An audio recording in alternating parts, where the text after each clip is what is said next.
Slurpty-dep, my G's. Hope you're doing well. We got the fresh fade today. I'm still in Berlin because my flight was cancelled and I've still got to wait a few days till I can go away. But it's all good. It's all good. I want to do a little video about keeping your master channel clean again today because, again, I have to just go over it again. Please excuse me if I come across a little bit braggy or a little bit arrogant or a little bit mean or a little bit cold. But it's really annoying me at the moment, so I'm going to have to try new ways of explaining myself here. So it might reach some of you who are still making this mistake. Okay, so because recently it feels like I've had more students who we've started a Zoom lesson or whatever, and then they've got so much stuff on their master channel, and I'm like, okay, half an hour to take everything off the master channel before we can start again. And so if you're going to do a lesson with me, your master channel better be clean. There better be nothing on it, because I will make you take it all off, because we can't actually start producing until the master channel is clean. Okay, and so here I'm gonna, well, this is the 866th video that I've uploaded to YouTube. Not at one point in any of those videos have I advocated to having anything on your master channel other than perhaps an EQ to check the frequencies and a clipper. Yeah, I've been blessed to play shows around the world, in Puerto Rico, to the Netherlands, to Colombia. A lot of this has been on the back of my my music production. You know, my tracks that I've released. In the last 6 years of producing, I've never once had anything on my master channel in any of those songs, ever. Okay. I've had the songs played on BBC Radio. I've been able to then go on and do mixes for BBC Radio, based again off the back of my music, production, which at no point did I ever use anything on my master channel for in any split second or moment of time. Okay, so bearing in mind that I've done 866 YouTube videos now without anything on the master channel, why is it that people still come into my Zoom lessons with 6 or 7 new expensive plugins on their master channel? I can't understand it. I just can't comprehend it. Okay, so that's the mean part over. Now let me be a bit nicer and try and explain in another roundabout way the reason. Okay, so this doesn't apply to everyone, obviously, but this applies to those people who think they need something on their master channel. So you might think that by putting stuff on your master to make the song better, you might think that you're making your song better. You might think that you're putting on some little fairy dust to your whole track to make it stand out above the rest. What it tells me when you put 1 plugin on your master, or 2 or 3 plugins, every step that you do by putting something on your master channel tells me that was something in the mixdown that you're hiding or covering up. Okay, so whatever it is you're doing on the master, and however much you do on it, that's telling me how many things you've messed up in your mixdown. Okay? It's basically as if you're like, you decided you want to work out and get ripped, but your method is going to be to drink protein shakes but not even go to the gym. That's basically what I'm seeing here. It's like, you're not going to do any push-ups on the floor in the dirt because it's hard, but instead you're going to buy the best protein powder and you're just going to sit at home and just drink that, but you're not going to do any push-ups. That's essentially what I'm seeing here, in my opinion. Okay, so let's take a closer look in the project here. So here's like the most recent project that we've kind of been working on together. So let's say you decide to put a reverb on your master channel. Which, no joke, I've seen that before. I've seen people put a reverb on their master channel. If you've done that, you've got no hope. Okay, so that is, if you've ever done that before, ever, you need to quit music production for good. All right, now let's say the more realistic things that I see. Let's say you've got a limiter on your master. Okay, So you've gained up the limiter. So what have you done then? So basically, what's the limiter doing? It's bringing up the volume of the small details in your track. Okay. So, what's a small detail in the track? What about this? There's a little clap we've put under our snare. We've made it nice and quiet in the background. I've taken my time to take off the transient, get the volume down, layer it in underneath my snare. Now, go over to my master and limit it. So I'm just going to bring that part up more than it was before and just change the whole volume of it again.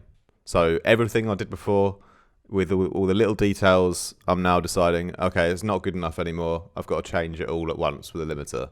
So I don't know why I bothered even mixing or doing that thing, getting that volume level right, because I'm just going to change it all randomly now. Okay? So that's what happens when you put a limiter on your master. Okay? All of those. What about these little wind chimes in the intro? They're like, what do I think about them? I think they're cool. They're nice. They're like they're really sparkly. They've got a lot of high end. So I've taken them really, really down in the mix, and they're just sitting in the background, little thing on top of everything else, giving a nice little polish on top. Beautiful. Oh, what's this though? Limiter on the master. Oh yeah, let's just whack it up again. Let's just crank up those wind chimes for no reason. All right, that's why you don't use limiter on your master. Okay. Next, compressor. Oh yeah, this is cool. I've heard about this. Put the compressor on the master. That'd be fun, wouldn't it? That'd be really, really fun. So now, what about the kick drum that I've made? This fat, massive kick drum here. It's really, really punchy. Really, really, really like the level of it. I've actually gained it up. I've got it as much as I can go. I've pushed it right to the edge. Any more gain, it's going to start to distort. But I've shaped the transient on it nicely. I've given it the right amount of length. It's got this I've just really got it to that edge where it's just as loud as it can go, but it still sounds high quality, and I really love it. Oh yeah, let's go over to the compressor then on the master, and we'll just completely turn it down again for no reason. So I've put all that work in to make it the loudest part of the track, but now I'm going to just put my compressor on, and now suddenly that kick, I'm just going to randomly just whack it down 5 dB on the master. So all of that work to get the kick to be really dominant and have the most impact and be at the maximum volume it can be at the highest quality. Let's just whack it down 6 dB and hope for the best. You fools. Why would you compress the master? It shows me that the dynamics in the track you've set up, you haven't set them up properly. Yeah, because if you'd set up your dynamics of all the layers properly, then why on earth would you want to readjust the whole dynamics in your track again? Okay, so buy compressor, buy limiter. Thank goodness. All right. Lastly, not lastly, we've got 2 more. Exciter. I mean, let's excite the whole song because it's not exciting enough. Yeah. This is kind of like a high boost air thing, kind of an exciter in a sense. I don't even use exciters because it's just a made up word. My track wasn't exciting enough, so I'm going to make it exciting now with a plugin. Excellent. Good work. Really proud of you. Really, really proud of you. Okay. So if you've put an exciter on your master, obviously, your track wasn't exciting, was it?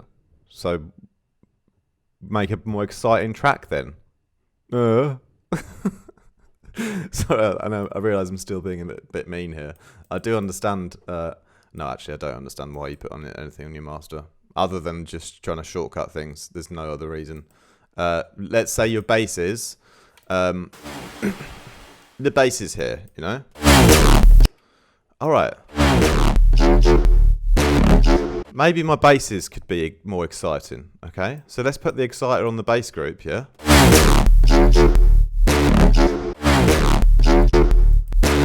No, actually, it actually works. It's great. The basses need a bit more excitement. They're more exciting now. But what about something in the intro?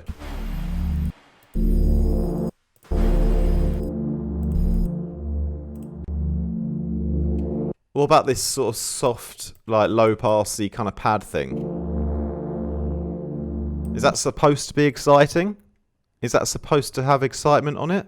Like a low end, droney, low pass kind of bed, pillow background thing? Is that supposed to be exciting?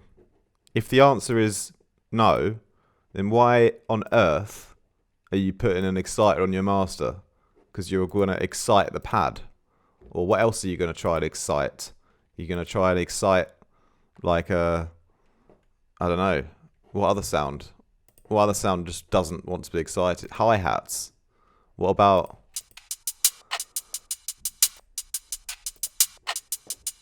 What about your hi-hats? Are you going to just like... Are you just going to rag up the exciter on the master?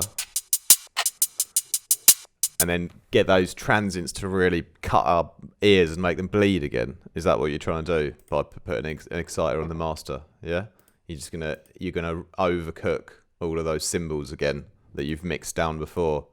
You might have even put them in a group, and you might have found they're a bit harsh, because normally cymbals are quite harsh. So you've taken down a little bit of high shelf, get them just where they need to be, so they're not too present. You know, just get that depth level on them just right. You know, so just sort of behind the kick and snare. You know, not too bright and overpowering. And then what's this over here on the master? Yeah, just whack up the exciter on everything. Just bring all that harshness of the transients of the cymbals back out again. Just distort the daylights out of them. Might make the song louder. Might make our ears bleed. Not really sure. But hey, at least I've got something on the master. Yay! Cringe. That was cringe, wasn't it? All right, one more rant. Stereo. Yeah, let's make the whole master more stereo image. I don't even have the ozone imager because I don't believe in it. But yeah, let's use the ozone imager or something like that. Let's just stereoize everything. We like it wide, don't we? Everything needs to be wide. Oh yeah, it all sounds better now. It's all wider, more enveloping, more immersive. Especially love the fact that I've really widened all the low end in my kick now. That's great. Yeah, because we really want a low end, like really wide low end kick, and just you kind of just don't worry about the mono low sine wave part of it. You know, just stereo the whole track, and you know all those sounds that were powerful before, like the kick. Don't worry if you've lost about 30% of the power on them now, because they're now stereo when they shouldn't be. You know, because there might have been one little thing, one little bass thing that sounds better now the whole track is wider. Yeah? So what is it that needs to be wider is my question to you on the master. You know, what is it? Because if you find what it needs to be wider, maybe it's the mid bass. Maybe again you want to put it on your bass group, for example. You know, you could go more width on the bass group again.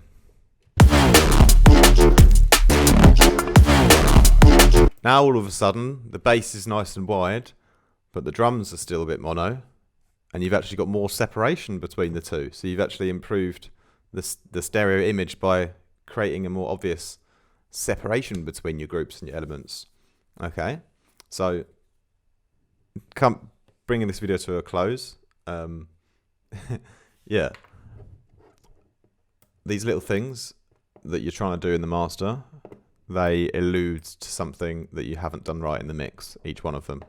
All right?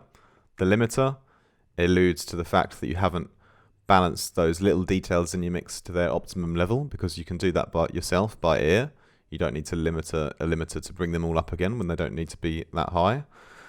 The compressor shows that you're not careful enough with the dynamics that you're creating in your mix, okay, because you're trying to change the whole dynamics of the whole song again. But why? Why were the dynamics not good enough to begin with? Okay. Exciter. Why is the track not exciting enough? Have you not put in those extra high-end layers, those bits of white noise? What's missing in your arrangement and your composition that's making it not exciting? Is there one of your groups that needs a bit of like boosting in the high end with some air, you know, with one of these exciter plugins if you want to. But what is the sound that needs that? Surely it's not everything. Surely it's not also the intro pad that needs that. Okay. And what else? What else have you done? Stereoing stuff. There's no way that you need to stereo every single sound. You know, most of the stereo image on each particular sound is probably fine. You might want to add a bit more stereo to one or two of the sounds, or take some away. But why would you wouldn't want to stereo everything? That makes no sense. That's just saying that every single track in your channel is lacking stereo. Why is every single sound lacking stereo? That can't be. Okay, so my goal here again is to improve you, because I want to help you as music producer family. Yeah. So my goal is here not to be mean. It's not to say, you know, you can't have fun and just like whack up the master. Yeah, sure, putting stuff on the master, you know, might give you that instant feeling like the track's better, but that's because you might have hit the right things on certain settings on the master, but it's because of what's lacking in your mix down that it's worked. Yeah. So again, like, I never put anything on the master. Always fix it in the mix. You can put stuff on your master and figure out, like I mentioned in the previous video, use it to figure out what's missing, but then go back and take it off. Don't you dare come to a Zoom lesson again with anything on your master, because we'll spend the first half an hour taking it all off again. Thank you for watching. I love you guys, really. It's just felt like making this video today because I think it might help someone. Hopefully my way of explaining it could resonate with someone, and you can go back to the fundamentals, back to the basics, and really smash your mix down, because it's far better to have a wicked mix down without any mastering on than it is to master a track which has not been mixed down yet. Okay, so much love, my G's. Have a great weekend. Catch up with you guys soon. Peace out. Much love.